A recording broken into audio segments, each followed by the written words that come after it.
Tu vois, avec la cuisine ici, style un petit peu plus vintage. La salle... Ah d'accord, on donne sur le couloir de l'autre côté là-bas. Ouais. Ok, ça va.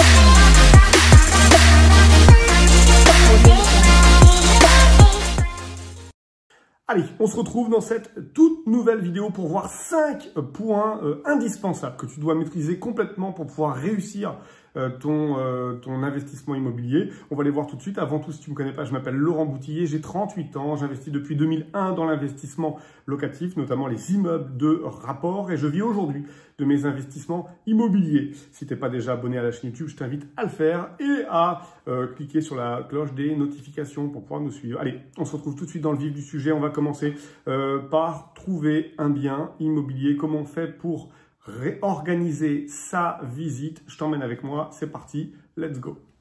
Alors la première étape, ça va être déjà de trouver un emplacement de seconde zone, une ville qui a du potentiel mais qui n'a pas encore été découvert. Et puis on va commencer cette première visite en listant que des décotes. Qu'est-ce qui ne va pas? On va trouver ensemble. Alors chauffage électrique. Oui. Okay. Alors on n'a pas de fenêtre non plus ici.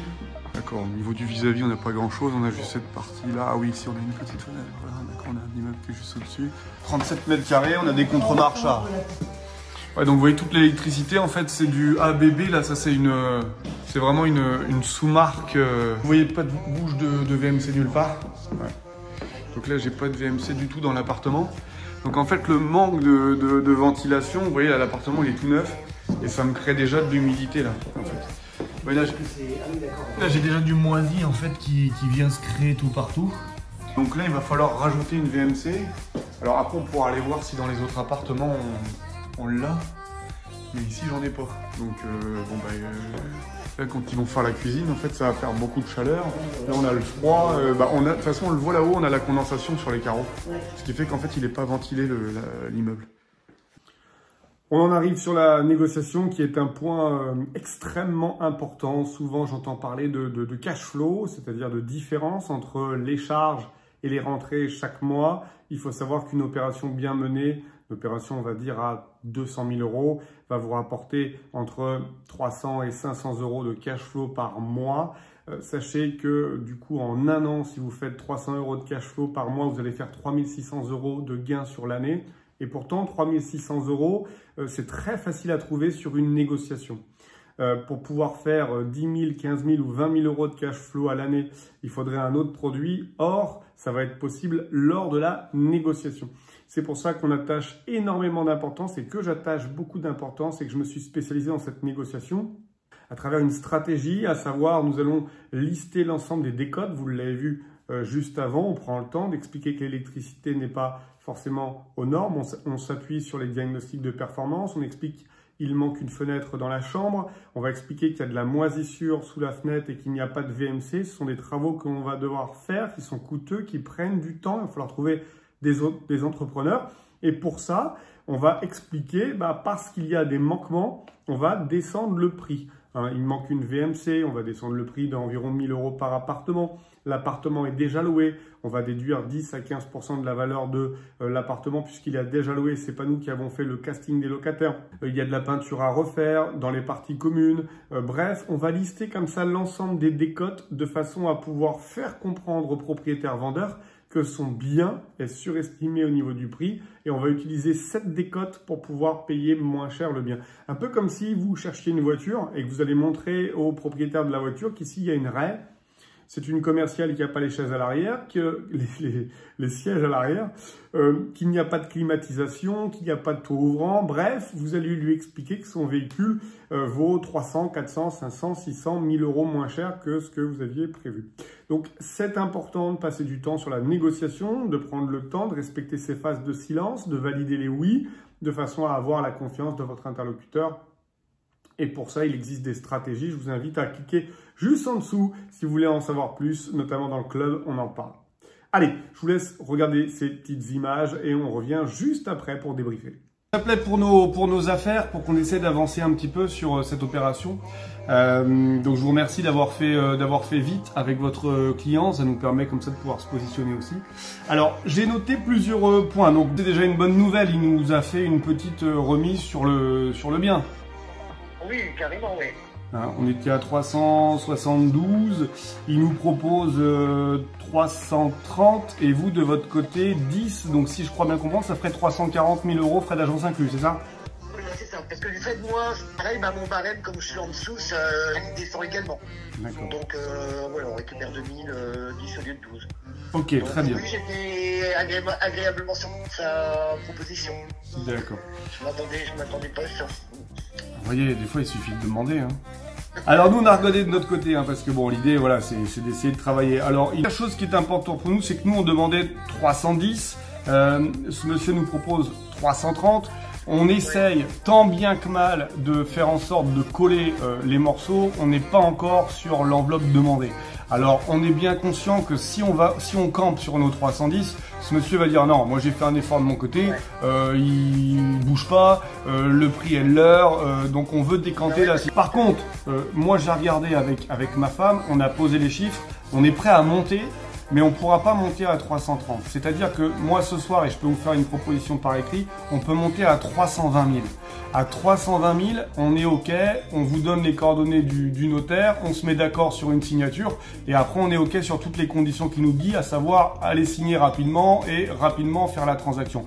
Donc moi, je pourrais vous faire un retour en vous disant qu'on est prêt. Nous de notre côté, on a déjà rendez-vous en banque, mais par contre, on ne pourra pas monter au-delà de 320 plus 10 000 € pour vos frais d'agence qui fait 330, frais d'agence inclus. Voilà, ça c'est l'enveloppe. On ne pourra pas monter d'un centime, c'est certain, mais ce qui est sûr, c'est que par contre, à ce tarif-là, on fait l'opération. Opération réussie, le propriétaire a accepté, on part maintenant direction la banque. Allez, je sors de la banque postale, c'est bon, j'ai mon petit papier, voilà. Je viens de prendre rendez-vous, donc j'ai rendez-vous mardi 10 à 11 h avec la conseillère gestion patrimoniale. Voilà. Donc on va pouvoir faire le point avec elle. Alors ce qui est assez intéressant, c'est que j'arrive dans la banque et elle me dit attendez, je vais vous donner la liste des papiers qu'il va falloir me donner. Bon, je lui dis vous inquiétez pas, je pense qu'on en aura même un peu plus. Elle m'a demandé par contre quelle était la date butoir pour pouvoir présenter l'offre et elle m'a demandé si j'avais demandé à ma banque déjà si j'avais fait une demande de crédit. Elle m'a demandé avec quelle banque je travaillais. Je lui ai cité 3-4 banques avec qui on bossait. Elle m'a demandé si j'avais déjà du locatif. Je lui ai dit que oui, on avait déjà du locatif. Elle m'a dit ok, c'est parfait, on étudie tout ça. Je lui ai précisé que c'était bien un ensemble de 5 appartements, de façon à ce qu'elle me dise tout de suite si la banque postale ne finance pas. Elle m'a dit il n'y a aucun problème, on peut étudier le dossier. Bref, elle avait l'air motivée. Je ne sais pas si c'est le bon interlocuteur. En tout cas, ce qui est sûr, c'est qu'il y a peut-être moyen de bien bosser avec elle. Allez, on avance, on va continuer avec les autres banques. On ne s'arrête pas, je vous l'ai dit. Au moins 8 banques, dont la vôtre, si vous en avez qu'une. De façon à faire marcher la concurrence et avoir le maximum de chances d'avoir ce crédit. Allez, on avance, go! L'obtention du prêt bancaire, ça va être une étape qui est incontournable, effectivement, mais il y a encore une fois une manière de s'y prendre. Déjà, la première des choses, ça va être de contacter au moins 8 banques, dont la vôtre. Oui, 8 banques, dont la vôtre. Alors, si c'est votre premier investissement immobilier, forcément, tout le monde va pratiquement vouloir vous financer si vous avez une solution et un comportement stable. J'entends un CDI, un petit peu d'épargne. Mais si vous êtes déjà au 2e, 3e ou 4e investissement et que vous commencez à bloquer, la multibancarisation sera votre solution. Pour ça, il va falloir voir plusieurs banques.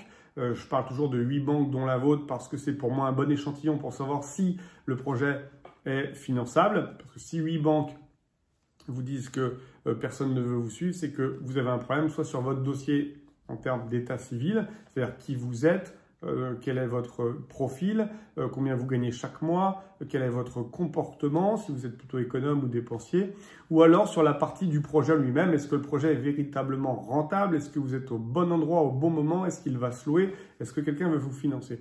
Donc 1, le nombre de banques. 2, c'est vous qui allez mener la danse, c'est-à-dire que vous avez vu, je sors de la banque postale dans ces images, la banque postale m'explique et me donne une liste des éléments qu'il va falloir que je ramène. Or, je ne suis pas un acquéreur immobilier, je ne suis pas là pour acheter une résidence principale, je suis un investisseur et je vais défendre au même titre que je défendrais un crédit pour une entreprise ou un besoin en fonds de roulement. Je vais expliquer ce que je veux réellement et je vais venir à la banque avec l'ensemble du dossier que j'aurai monté. Si vous avez des questions sur le dossier, je vous mettrai un petit lien sur le kit dossier bancaire. C'est un kit qu'on a créé qui te permet de pouvoir avoir l'ensemble des éléments, comment présenter ton dossier pour qu'il ait le maximum de chances de passer à la banque. Donc, obtenir son prêt est une phase très importante. On l'a vu, il y a des choses sur lesquelles il ne faut pas s'attarder. Les taux d'intérêt, c'est des choses sur lesquelles il ne faut pas s'attarder. Par contre, la franchise, c'est-à-dire le temps où tu vas commencer à rembourser ton crédit, c'est très important. On va négocier la franchise la plus longue possible pour commencer à rembourser nos dettes dans le plus de temps possible. Et puis, une chose qui est très importante, et on le voit dans le kit du dossier bancaire, ça va être également de négocier les frais de rachat anticipés au niveau de ton crédit. C'est-à-dire que si tu touches de l'argent dans 3 ans, 4 ans, 5 ans, 10 ans, ou si tu vends, que tu puisses solder ton crédit sans avoir de frais. Tout ça, ce sont des choses qui sont à négocier quand on est un investisseur immobilier. Je te laisse regarder la suite et on débrief juste après sur la partie des travaux. Alors, avant d'en arriver aux travaux et de choisir nos artisans, on va faire une étape essentielle par le notaire, notre notaire, pour la signature donc de l'acte de vente, l'acte d'achat définitif. Donc là, on se retrouve chez notre notaire. Le rôle du notaire est prépondérant. On a le même, nous, depuis maintenant plusieurs années. Il nous représente. Il va nous dire si c'est possible, pas possible. On va étudier avec lui le cadastre. Qu'est-ce qu'on peut faire dessus? S'il y a des baux, étudier les baux avec nous. Bref, il va nous protéger. Il va faire en sorte que la vente se passe bien. Il est de notre côté, un peu comme un avocat si vous aviez un problème de justice. C'est exactement la même chose. Sachez que vous ne paierez pas plus cher si vous prenez votre notaire ou non.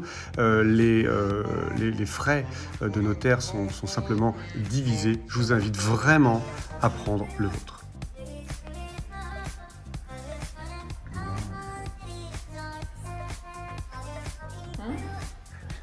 T'es belle, ma chérie.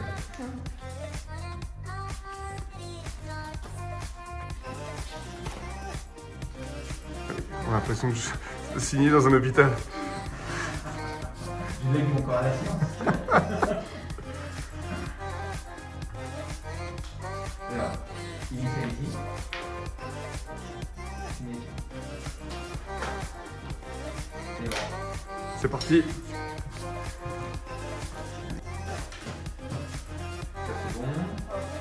C'est parti, tu tiens à mettre.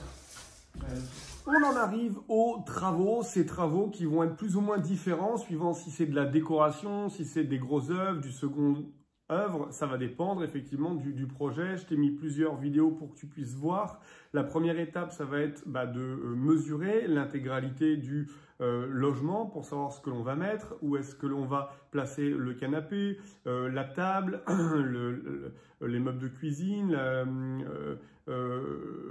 bref, tous ces éléments qui vont nous permettre de pouvoir aménager l'appartement. Alors, soit on le loue en nu, soit on le loue en meublé. On peut même le louer en meublé et en courte durée. Toutes ces solutions sont à déterminer. Mais tu vas pouvoir, dans un premier temps, donc faire le maîtrise. Deuxième temps, choisir les artisans. Très important, on va les choisir suivant le devis, le prix, leur délai d'intervention, leur assurance, les conditions de paiement. Il va falloir valider tout ça avec ces fameux artisans. Et puis,